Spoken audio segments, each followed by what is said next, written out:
Olha, gente, o livro de hoje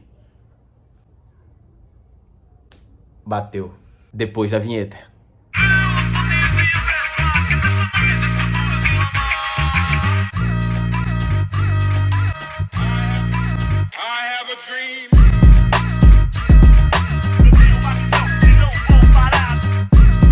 Litera Negra, o rolê do povo negro na literatura.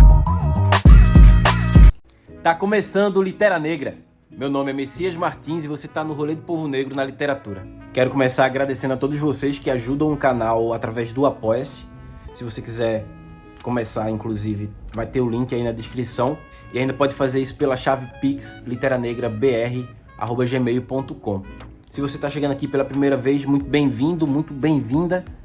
Não fica moscando, se inscreve no canal e aciona o sininho para não perder os próximos vídeos. Deixa aquela moral também, o joinha e se puder um comentário, já fortalece bastante. O livro que a gente vai falar hoje é de uma autora que eu tenho um carinho muito especial. Eliana Alves Cruz é carioca, escritora e jornalista. Já tem 4 romances históricos publicados, que é O Crime do Cais Valongo, Nada Digo de Ti que em Ti Não Veja, que inclusive tem um vídeo aqui no canal sobre esse livro. O mais recente, que é Solitária, e ainda o que vamos falar hoje. Além disso, ela tem colaborado nos últimos anos com diversas antologias de poesias e de contos também. Uma das mais importantes é nas antologias 39 e 40 de Cadernos Negros. Inclusive, tem até um Litera Negra com vida com a autora. É o rolê de Eliana Alves Cruz na literatura. E o livro de hoje é essa maravilha aqui, ó. Água de Barrela. Com esse livro, Eliana foi vencedora do prêmio Oliveira Silveira da Fundação Palmares de 2015. O livro mesmo é publicado pela editora Malê em 2018. Queria dizer para vocês que eu reli esse livro para fazer esse vídeo e eu me apaixonei pela segunda vez. Segundo a autora, esse livro é construído ao longo de uma vida inteira. Nele, a gente acompanha a saga de uma família por mais de 1 século e meio. E não é qualquer família não, tá? É a família da própria autora. Contudo, penso que um fio em comum acaba entrelaçando não só a família de Eliana, como tantas outras centenas de milhares de famílias que tiveram seus ancestrais maculados pela instituição da escravidão.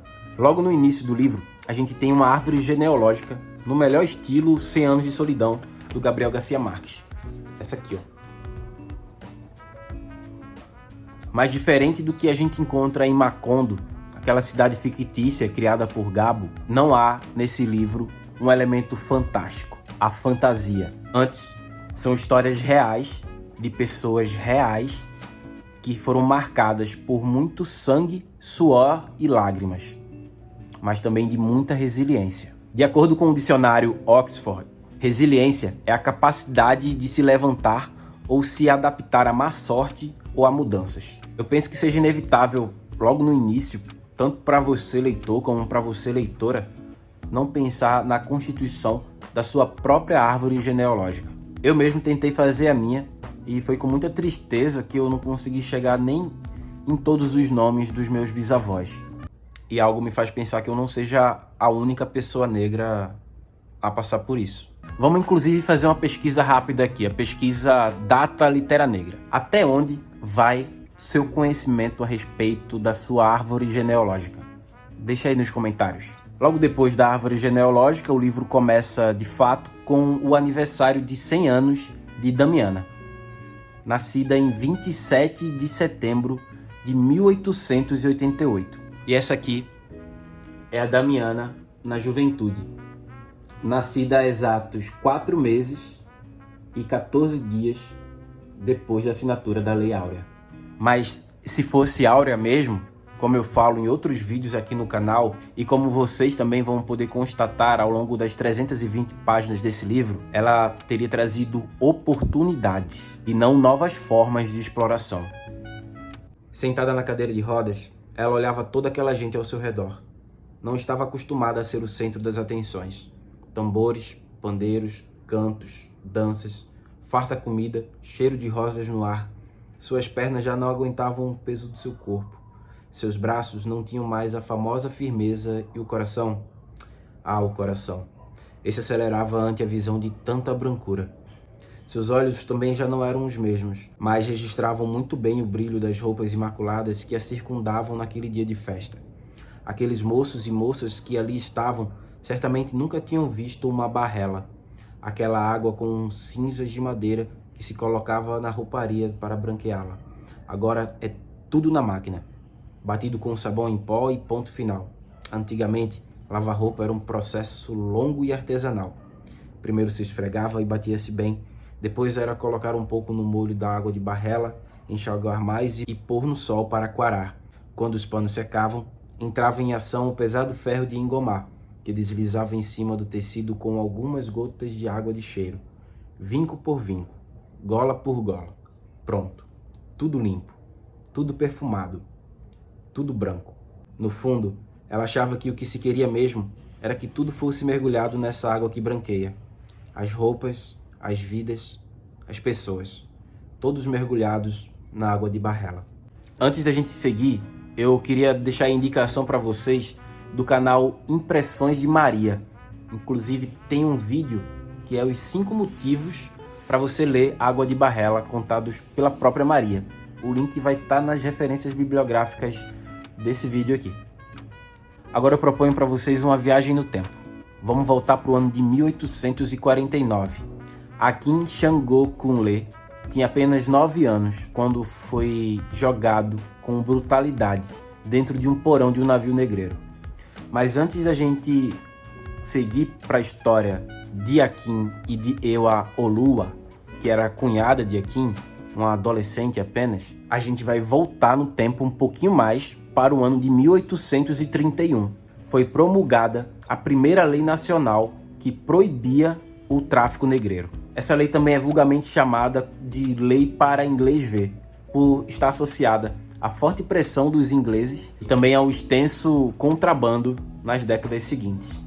Essa lei, na verdade, é a ratificação de um tratado entre Brasil e Inglaterra de 1826. Uma das condições para o reconhecimento da independência do Brasil para a Inglaterra era de que fosse considerado ilegal todo o comércio de escravizados para o Brasil e também que fossem criadas comissões, tanto no Brasil quanto na Inglaterra, para serem responsáveis pelas apreensões dos navios negreiros a partir daquela data, como também para o julgamento do capitão do navio negreiro e sua tripulação, assim como para a libertação de todos os cativos encontrados no porão. Nossa, como os ingleses eles eram bonzinhos. Na verdade não, aquela infeliz carga humana, na verdade, era levada para ser escravizada em colônias inglesas no Caribe.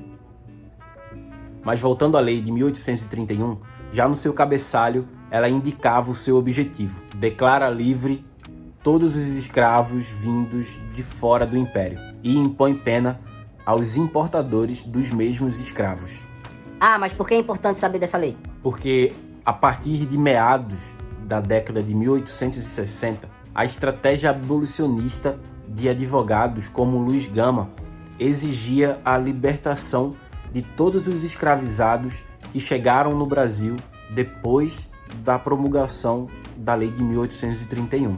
Voltando para a Água de Barrela, Akin e sua cunhada Ewa chegaram no Brasil quase 20 anos depois da promulgação da lei que proibia o tráfico negreiro. Mas 250 pessoas foram presas junto com Akin e Ewa dentro do porão de um navio negreiro que foi batizado de Boa Ventura.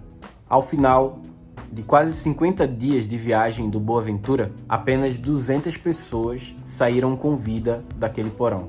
Logo no desembarque, um homem vestido todo de preto, a quem todos chamavam de padre, começou a jogar uma água que ele tirava de uma canequinha de prata, tanto em Akin quanto em Ewa e nos outros sobreviventes. A partir daquele momento, cada um seria tratado pelo seu novo nome.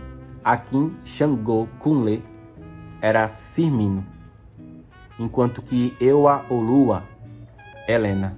O que quase ninguém sabia é que Helena, antes de ser jogada no porão do Boa Ventura, estava grávida de Anolina. Em seu ventre, a filha dela com Gowon, o irmão mais velho de Akin. Goon, porém, sequestrado junto com a sua esposa e seu irmão, não sobreviveu ao trajeto do local de captura até o navio negreiro. Anolina é a primeira ancestral de Eliana que nasce no Brasil.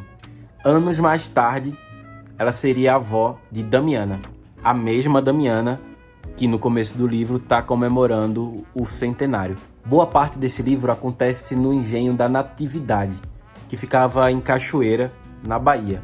E é lá o destino de Firmino e de Helena, e também 3 de suas futuras gerações, que a partir de Anolina nascem na condição de escravizados. Por se tratar de um romance histórico, ele pode ser visto também como uma fotografia de determinada época, que na verdade não está tão distante assim. Um livro também sobre o direito de sermos autores da nossa própria história. As mulheres negras que aparecem nesse livro eram mulheres muito fortes, porque não havia outra alternativa para elas. Em muitos momentos, era tão somente a força dessas mulheres que mantinha toda a sua família de pé. Então, para elas, era ou ser forte, não tinha para onde correr.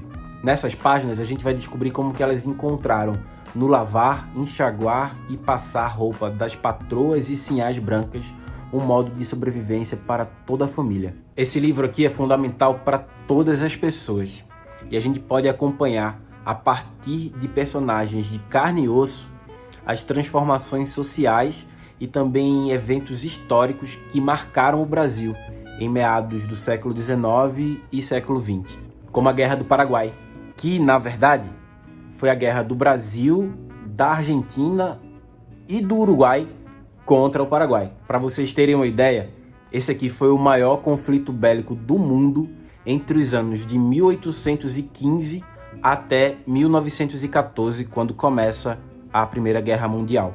Milhares de escravizados lutaram pelo Império Brasileiro com a promessa de que seriam alforriados ao final da guerra. Para vocês terem uma ideia, quando a guerra começou, lá em 1864 ainda, o exército do Império tinha somente 18 mil homens. Após a promessa de liberdade para os escravizados, o número saltou para 145 mil homens. E Firmino era um deles. Estima-se que mais de 200 mil pessoas morreram nessa guerra. Além disso, a gente acompanha também os efeitos práticos da Lei Áurea no cotidiano daquelas pessoas. A bem da verdade, quando Isabel assinou lá aquela lei, mais de 90% da população africana e de seus descendentes já era livre no Brasil. Basta a gente lembrar aqui de 1884 e o Dragão do Mar, o Chico de Matilde, que inclusive tem um vídeo aqui no canal também falando sobre ele. Ele que organizou a abolição da escravidão no estado do Ceará 4 anos antes da Lei Áurea.